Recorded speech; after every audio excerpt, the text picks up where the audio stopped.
Alhamdulillah, kita bertemu kembali di channel Kang Denny 76. Semoga setiap tayangan di channel ini bermanfaat dan bertabur keberkahan.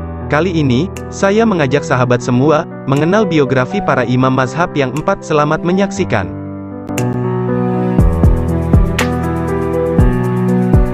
Alim ulama dan cerdik pandai dalam menghadapi berbagai soal. Apabila tidak ada nas dari Al-Quran atau hadis, mereka berijtihad untuk menetapkan hukum peristiwa itu. Hukum yang didapat oleh seseorang dengan ijtihad dinamakan mazhabnya. Ulama yang mempunyai mazhab yang terkenal itu banyak, bukan hanya 4. Misalnya Hasan Basri, As-Sauri, Ibnu Abi Layla, Al-Auza'i, Al-Laisi, dan lain-lain. Mereka mempunyai mazhab sendiri-sendiri walaupun mazhab mereka itu tidak berkembang seperti mazhab yang 4, mungkin karena pendukungnya kurang setelah ditinggalkan penyusunnya. Adapun mazhab yang 4 terus-menerus mendapat dukungan dari ulama muslimin sampai sekarang. Beratus-ratus kitab telah ditulis dan disusun dari zaman ke zaman, diatur menurut mazhab masing-masing dari beberapa imam itu. 1. Mazhab Hanafi, penyusunnya yaitu Imam Abu Hanifah. Beliau dilahirkan pada tahun 80 Hijriah dan meninggal dunia di Baghdad pada tahun 150 Hijriah.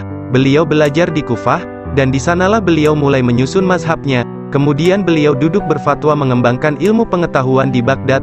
Beliau memberikan penerangan kepada segenap lapisan muslimin, sehingga beliau terkenal sebagai seorang alim yang terbesar di masa itu, mahir dalam ilmu fikih serta pandai mengistimbatkan hukum dari Al-Quran dan hadis.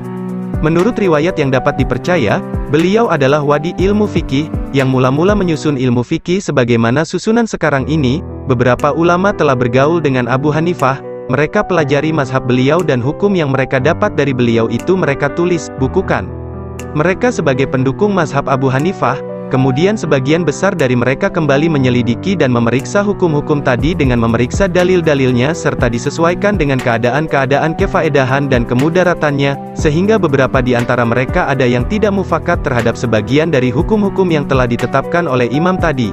Bahkan mereka tetapkan hukumnya menurut pendapat mereka sendiri, berbeda dengan pendapat Imam Abu Hanifah. Mereka inilah yang dinamakan sahabat-sahabat Abu Hanifah, di antaranya yaitu Abu Yusuf, Muhammad bin Hasan, dan Zufar. Mazhab ini banyak tersiar di Baghdad, Parsi, Bukhara, Mesir, Syam, dan tempat-tempat lain. 2. Mazhab Maliki, nama penyusunnya adalah Malik bin Anas al-Asbahi. Beliau dilahirkan tahun 93 Hijriah dan meninggal dunia dalam bulan Safar tahun 170 Hijriah. Beliau belajar di Madinah, dan di sanalah beliau menulis kitab Al-Muwatta, kitab hadis yang terkenal sampai sekarang. Beliau menyusun kitab tersebut atas anjuran Khalifah Mansur ketika beliau bertemu pada waktu menunaikan ibadah haji. Beliau menyusun mazhabnya atas 4 dasar, kitab suci, sunnah Rasul, ijma, dan qiyas. Hanya, dasar yang terakhir ini beliau gunakan dalam hal-hal yang terbatas sekali karena beliau adalah ahli hadis. Beliau berkata, "Sesungguhnya saya sebagai manusia biasa kadang-kadang betul dan kadang-kadang salah, maka hendaklah kamu periksa dan kamu selidiki pendapat-pendapatku itu, mana yang sesuai dengan sunnah, ambillah." Imam Malik adalah ahli fikih dan hadis. Pada masanya beliau terbilang paling berpengaruh di seluruh Hijaz. Orang menyebut beliau Sayyid Fuqaha al-Hijaz, pemimpin ahli fikih di seluruh daerah Hijaz. Beliau mempunyai banyak sahabat, murid, di antaranya yang terkemuka ialah Muhammad bin Idris bin Syafi'i, Al-Laisi bin Sa'ad, Abu Ishaq al-Farazi. Pengikut mazhab ini yang terbanyak terdapat di Tunisia, Tripoli, Maghribi, dan Mesir. 3. Mazhab Syafi'i, nama penyusunnya yaitu Muhammad bin Idris bin Syafi'i, keturunan bangsa Quraisy. Beliau dilahirkan di Huzah tahun 150 Hijriah, dan meninggal dunia di Mesir tahun 204 Hijriah, sewaktu berumur 7 tahun. Beliau telah hafal Al-Quran.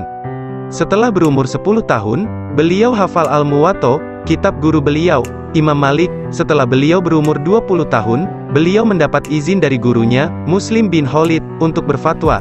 Kata Ali bin Utsman, "Saya tidak pernah melihat seseorang yang lebih pintar daripada Syafi'i. Sesungguhnya tidak ada seorang pun yang menyamainya di masa itu. Ia pintar dalam segala pengetahuan, sehingga bila ia melontarkan anak panah, dapat dijamin 90% akan mengenai sasarannya." Ketika berumur hampir 20 tahun, beliau pergi ke Madinah karena mendengar kabar tentang Imam Malik yang begitu terkenal sebagai seorang ulama besar dalam ilmu hadis dan fikih. Di sana beliau belajar kepada Imam Malik. Kemudian beliau pergi ke Irak, di sana bergaul dengan sahabat-sahabat Imam Abu Hanifah. beliau terus ke Parsi dan beberapa negeri lain. Kira-kira 2 tahun lamanya beliau dalam perjalanan ini. Dalam perjalanan ke negeri-negeri itu bertambahlah pengetahuan beliau tentang keadaan penghidupan dan tabiat manusia, misalnya keadaan yang menimbulkan perbedaan adat dan akhlak, sangat berguna bagi beliau sebagai alat untuk mempertimbangkan hukum peristiwa-peristiwa yang akan beliau hadapi. Kemudian beliau diminta oleh Khalifah Harun ar-Rasyid supaya tetap tinggal di Baghdad. Setelah menetap di Baghdad, di sanalah beliau menyiarkan agama, dan pendapat-pendapat beliau diterima oleh segala lapisan. Beliau bergaul baik dengan rakyat maupun dengan pemerintah, bertukar pikiran dengan ulama-ulama terutama sahabat-sahabat Imam Abu Hanifah sehingga dengan pergaulan dan pertukaran pikiran itu beliau dapat menyusun pendapat Qadim, pendapat beliau yang pertama. Kemudian beliau kembali ke Mekah hingga tahun 198 Hijriah.